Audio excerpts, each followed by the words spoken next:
Hey guys, Jo here with SportsGrid. It's time for a pocket. We have 4 games on the slate today. I wasn't quite ready to go live. I'm just trying to move my screen around here. So bear with me a second. I clicked on the wrong button, but I hope everyone's having a fantastic start to their Wednesday. It is Wednesday. I keep thinking it's Thursday. My neighbors really threw me off. They brought their bins out for garbage pickup. So the one neighbor did it at like 5:30 this morning, and then the other neighbor started doing it on the street. So I think everyone's confused with the day because Thursday is garbage pickup day. So it is actually Wednesday. It's Wednesday, 4 games on the slate. Let's make some freaking money today, you guys. We're going to look at the first game here. Matt, you're right. Let's make some money. And I tried to answer you just in the comments there in case you were popping by because I saw that come in earlier. Yeah, we had some great wins yesterday. So hopefully you guys cash. Let me know what you did cash on yesterday. There was some great ones. Connor Bedard. Let's talk about Connor Bedard for a second. He got that anytime goal. He got all those assists out there on the ice. He was absolutely fantastic. He walked to his 5 points yesterday. So he is on fire. We're going to keep rolling with him. That is for sure. And yeah, the Sharks. We almost had the money line, you guys. We were able to get the puck line there. So that was a good one. But 4 games today. Let's look at the first one here. We have the LA Kings. Now, the LA Kings are taking on the St. Louis Blues. And I'm just pulling up lines because I didn't have FanDuel open either. The LA Kings are minus 154. So they are a large favorite coming in here on the road. The St. Louis Blues at 128, plus 128, a total of 5.5. Now, minus 114 to the over 5.5 and minus 106 to the under 5.5. Looking at this matchup, the goaltenders, you will see Cam Talbot in net for the LA Kings and Binghamton here for the St. Louis Blues. Now, we know St. Louis is coming off that fantastic win over the Boston Bruins, but don't really take that into too much of a factor because while they did beat the Boston Bruins in Boston, that was a 5-1 win. I just had to double check that. It seems so weird to say the Bruins lost to the St. Louis Blues 5-1, but they did. We saw before that the St. Louis Blues went 3-7-1 in their last 11 games. So they have had their struggles prior to that win over the Boston Bruins. And I think they're almost getting a little bit too much respect here. Now, I know the LA Kings haven't been absolutely perfect, but I do think they're starting to turn back around. This team's sitting 18-14 on the puck line on the road, 19-9-4 on the road straight up. I do think they have every ability to get the win. And of course, I don't want to lay the minus 154 with them. So we got to find a couple other ways to make some money and a couple other things to look at in this one. Like I said, that total is sitting at 5.5 at minus 112 to the over at minus 114 to the over, minus 106 to the under. Last night, which game was it that went over in that first period? I'm drawing a blank, but I'm gonna look at that first period for the LA Kings and the St. Louis Blues to go under. I think that first period is where we see this game stay under that total. That total in the first period of 1.5 is minus 118 to the under. I expect the defense to really come out strong for the LA Kings. Now, I'm a little worried that this game could be pushed to OT because we know the St. Louis Blues at home on the season, they're sitting 18-11-1. So they have a good home record. Binghamton in goal has been strong. You look at Binghamton in his career versus the Kings, he's got a 2.91 and a 903 save percentage in 15 games versus them, going 5-8-2. So while he hasn't recorded all those wins, he still has strong numbers versus the LA Kings. So I'm going to stay off the full total in this one. I think the under 1.5 in the first period. We know the Kings love to lock down on the defensive side, and I trust Cam Talbot to start off this game as well. So lower scoring first period. I'm going to also take the no goals in the first 10 minutes. If you were with me yesterday sweating the Rangers game, no goals in the first 10 minutes, man, I tell you, that felt like an eternity because there was 2 power plays on that one. We both know how strong both of those teams are on the power play, but we were able to survive it, and the Rangers pulled off the 1-0 win. So it was fantastic. So the no goals in the first 10 is plus 106. The under 1.5 is minus 118. Now, I did flirt with taking the Kings in the first period on the puck line. I think I'm just getting greedy. In the storyline in my head, the Kings win the first period 1-0. And then this game finishes 3-2 style, 2-1 style at the end of the day. So it does stay under that total. But again, like I said, I'm afraid of OT. If you're brave enough to take the Kings in the first period, I do think it plays out that way. I'm not betting it, though. I'm taking the under 1.5 and the no goals in the first 10. But the puck line for the Kings in the first period is plus 158, so it's super attractive. The St. Louis Blues team total, I do think, has so much value. The under 2.5 goals is minus 106. Because you look at Cam Talbot, he's been hot as of late. He's got a 2.47 goals against average on the season and a 916 save percentage. Now, he's gone 8-8-6 in 23 games in goal versus the St. Louis Blues. His number isn't great. It's a 3.11 goals against average and an 896 save percentage. So we're going to need the best out of Cam Talbot in this one. Yeah, and they've split on the season so far. So the Kings won at home in November. It was a higher scoring game. The Kings put 5 goals up. St. Louis put up 1. And then Cam Talbot was in goal for that one. Now, the Blues won in January in overtime. David Rittich was in net for the LA Kings, and they won that one 4-2. I think they won it 4-3.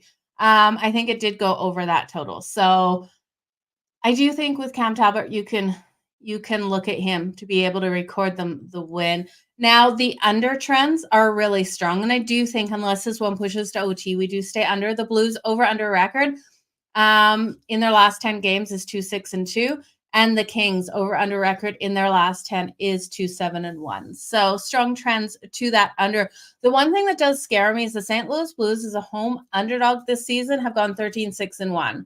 So that stands out a lot. Is Binghamton going to have one of those stellar games? And that's why, for me, it's that first period under 1.5. I have to look there in the no goals in the first 10. Good to see you here, Picks from Dave. I haven't seen you around for a while. If you guys don't follow Picks from Dave's, make sure you check him out. Bedard cashed twice for you yesterday. Did you get the 2+ points in the anytime goal? I wish I took him 3+ points and 4+ points. It would have been beautiful. Kings first period money line. Yeah, I agree. I think the Kings come out and can win that first period. I'm going to take, you convinced me, Kev. We got Seattle. No, Seattle lost in OT. That was heartbreaking in overtime yesterday. I still can't believe that. I kind of blocked that out of my mind. Let's look at the next game here.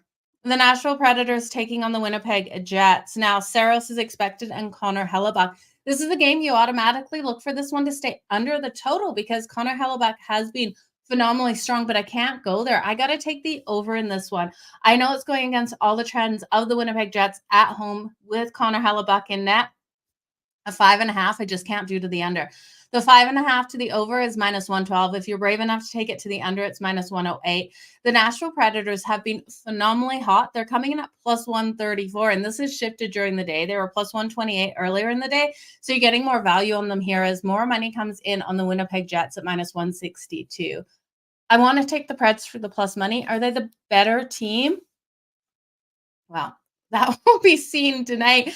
I tell you, the Preds are sitting 4th in the Central. I love what we're seeing out of this team. Saros in net is strong, and so is Connor Hellebuck. You look at the Winnipeg Jets 2nd in the Central. I'm expecting a huge step-up game for Tyler Toffoli joining this team.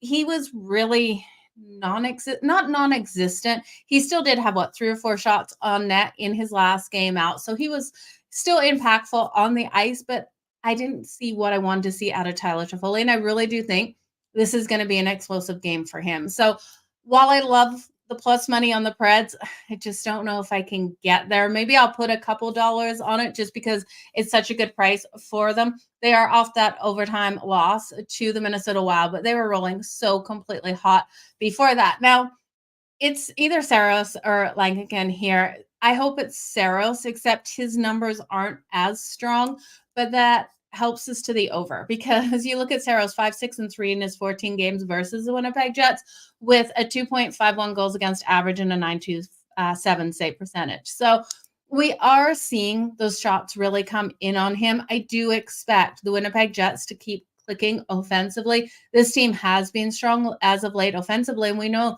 the Nashville Predators have been winning these games by getting up offensively as well. Now, these two teams have split their meetings. So they met in November twice. And in November, the Preds won November 26th. That was a 3-2 win.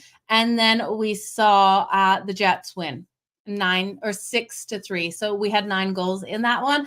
I don't see 9 goals in this one, but I do think we can get 6. 4-2 because of an empty netter, I do think is in a possibility today. Now, the Preds are sitting in the first wild card spot in the Western Conference. They're 9 points over the St. Louis Blues and the Minnesota Wild.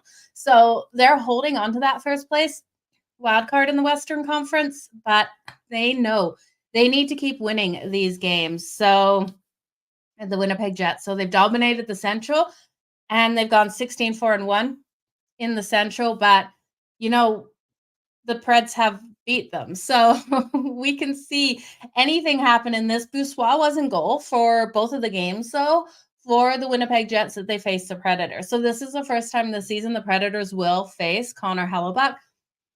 I don't think there's much of a drop off, but there is when, they know where to hit these goaltenders. So we'll see what the Preds are able to do. I still do think this goes over that total of 5.5 that's coming in at -114. Now, when we look at who I'm going to take for goal scores, I told you about Tyler Toffoli. I really do think he has a big night. So Tyler Toffoli for the anytime goals +175. I'm going to hit that. Tyler Toffoli for 2+ points. Are you ready for the number they're giving us on this?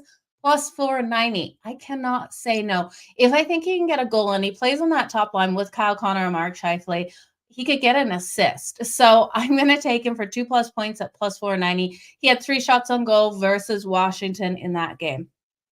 Kyle Connor, anytime goals coming in at +160. Now, if we're looking at the Predators here, Shane Monahan, great value at +290.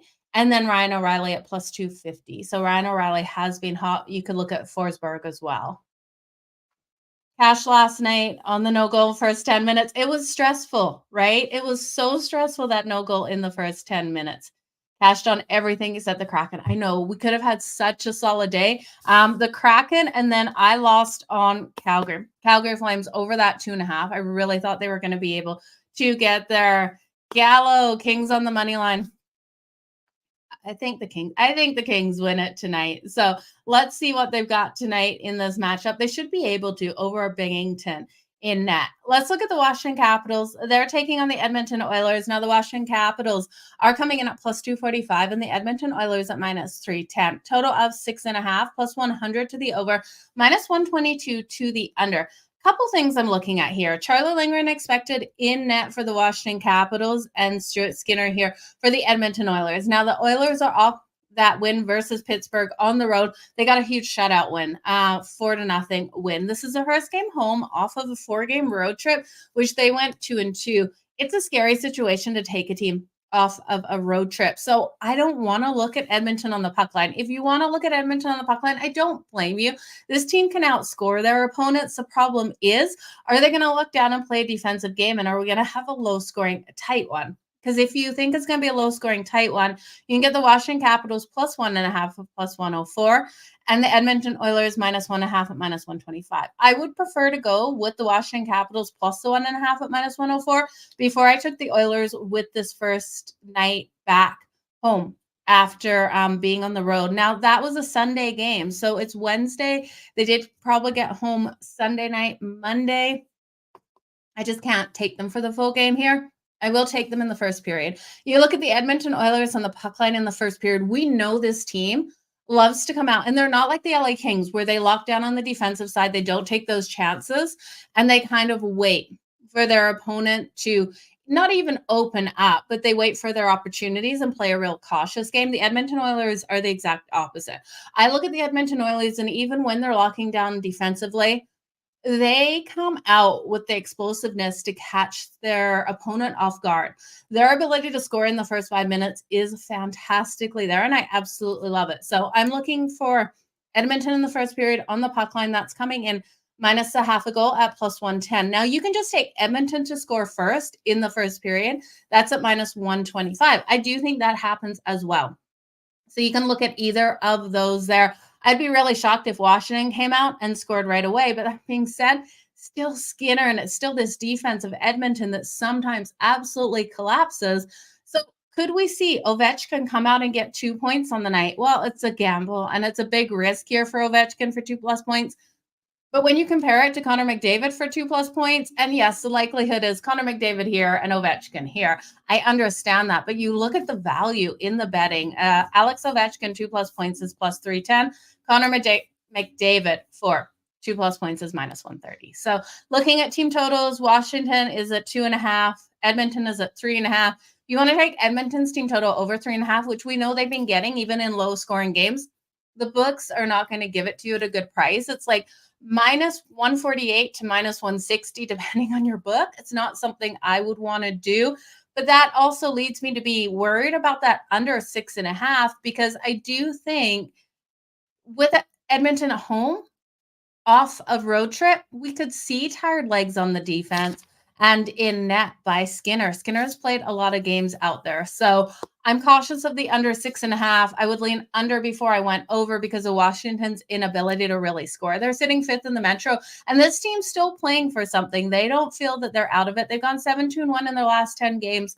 First night of a back-to-back here. They do have the Kraken on deck tomorrow, and they've got a hard Pacific road trip. So the Kraken on deck tomorrow, which is Thursday. Saturday, they play the Vancouver Canucks, and Monday, they play the Calgary Flames. So they have a total, because they're just coming off that loss to the Winnipeg Jets, total of 5 games in 8 nights. They're going to be tired towards the end of this road trip. It will definitely be a bet against spot. I'm looking for some energy, something out of them in this one tonight. So you guys let me know where you're going. It's way too juicy on the Oilers. Like I said, it's the Capitals plus the 1.5. I do think it's a tighter battle unless Edmonton just blows them out. But I think that first period, you look at Edmonton to come out, get that first goal at -125, and you look at them to cover the puck line in the first period. If you want to take Edmonton for a goal in that first 5 minutes, you can take anyone for the goal in the first 5 minutes. I like it too. I think there's a quick one, but I like the goal in the first 5 minutes better between our next 2 teams, the Colorado Avalanche and the Vancouver Canucks. I think these teams come out so strong, hot out of the gate here. We've got Colorado at +100 coming off that huge dominating win over the Calgary Flames 6-2 last night, and the Vancouver Canucks at -120. Now, this team is rested, and they're starting this big, long home stance. They're not back out on the road until April when they head off to Vegas. This total is 6.5 at -114 to the over, and I'm going over all day. I do think this is a 4-3 style game. We know Demko is out of the lineup here. Demko was injured in the last game. Casey DeSmith came in, saved 10 shots on goal, and they were able to get the win on Saturday versus the Winnipeg Jets. Now, Demko will be out for a couple of games at least here, but he needed a break anyway, and it's too bad he's had a break because of injury. He's been playing so many games. Georgiev will be in net for the Colorado Avalanche. And we look at the Colorado Avalanche on a second night of a back-to-back. And when they're in this situation on the second night of a back-to-back, we have seen those games be higher scoring. And it's not because just their offense isn't playing or their defense isn't playing up to snuff. It's also because offensively they're coming out strong on that second night of a back-to-back as well. So I do expect the goals by both of these teams. I'm going to take the over 6.5. I'm going to look at that first period. Over 1.5. No, it's a little juicy at -140, but I do think there's value in that. Over 1.5. I expect that explosiveness right out of the gate. These are the 2 hottest teams in the NHL. And I know it's still solid goaltending. Casey DeSmith, I don't have as much trust in as Georgia, but I do think Vancouver here, the rested team, with all of their talent that they have, still can get the win here against Colorado on the second night of a back-to-back. But I'm not taking a side, you guys. I'm going to take the over 1.5 in the first period, the goal in the first 5 minutes. If this can cash for us, you guys, it's +168, and I absolutely love it. I do think we see a fast one out there. It could be by either of those teams. We could see Nathan McKinnon come down and just dominate over Casey DeSmith. Now, my fear, if the Avs score really quick and fast in this one, Vancouver, we know, is a team that can come back in games. But with Casey DeSmith in net and no Demko to come in to save him and bail him out, and for this team to be able to come back, I wouldn't take any live betting on Vegas because that's a scary situation if Casey DeSmith gets rattled. But I do think this will be a live betting opportunity because I think this game ends probably in overtime. I would look at this one to go to OT. I would also look at it to just be like, because of OT, it'd be 1 goal game. So if one of these teams goes up, especially the Vancouver Canucks, I would look at coming back on the other team plus the 2.5 or plus the 1.5 on the puck line and getting the value. So that's where I'm going to be sitting with the live betting of this one. It's going to be a fantastic night out on the ice. I'll just look at some goal scorers in this one and the value we are getting here on these goal scorers. Now, Nathan McKinnon for the anytime goal is plus 110, and Rantanen, he's been hot. He's at plus 140. Now, if we're looking at the Vancouver Canucks, JT Miller is coming in at plus 155. Natushkin of the Avs, also someone to circle at plus 160. And then Elias Pettersson at plus 175. I'm going to look further down the list, you guys. Let's look at Cale Makar from the Colorado Avalanche. I circled him last night. He wasn't able to get that goal, but Colorado, Cale Makar can absolutely do it. He's at plus 340. So let's take two offensive defensemen. At least I am. I'm going to take Cale Makar at plus 340, and I'm going to take Quinn Hughes at plus 410. So those are my long shots for both of the teams. When I'm looking at less of a long shot here, I will take Elias Pettersson at plus 175. And then, no, it's got to be Nathan McKinnon here at plus 110. So there's two long shots, two stronger. But it's funny because the books think they have their stronger ability, but anyone, any given night, has that ability to get those goals. Dylan Strome to get the point. Yeah, it's either Dylan Strome or Ovechkin, right? There's no other way to go with that one. But you guys, all the best. I'm on Game Time Decisions at 6:25, so come on over and join me. The show's kicking off in the next 8 minutes. Joe Ranieri is hosting today, so go on over, check it out. They're going to be talking NBA college basketball before I get on. We'll talk some hockey. You guys already crapped the hockey. Go watch the other guys that are on the show. It's a lot of fun. You guys, I will see you back here tomorrow. Big slate tomorrow. Lots of games to go over. Let's make some freaking money tonight. Let everyone know in the comments what you're betting, where your money's going, which game you're excited to watch. Ben, nice to see you. It's let's have a good night. Let's make some freaking money. I love when you guys say let's make some freaking money. It's what we're here to do. Okay, you guys, I'll see you tomorrow. Bye now.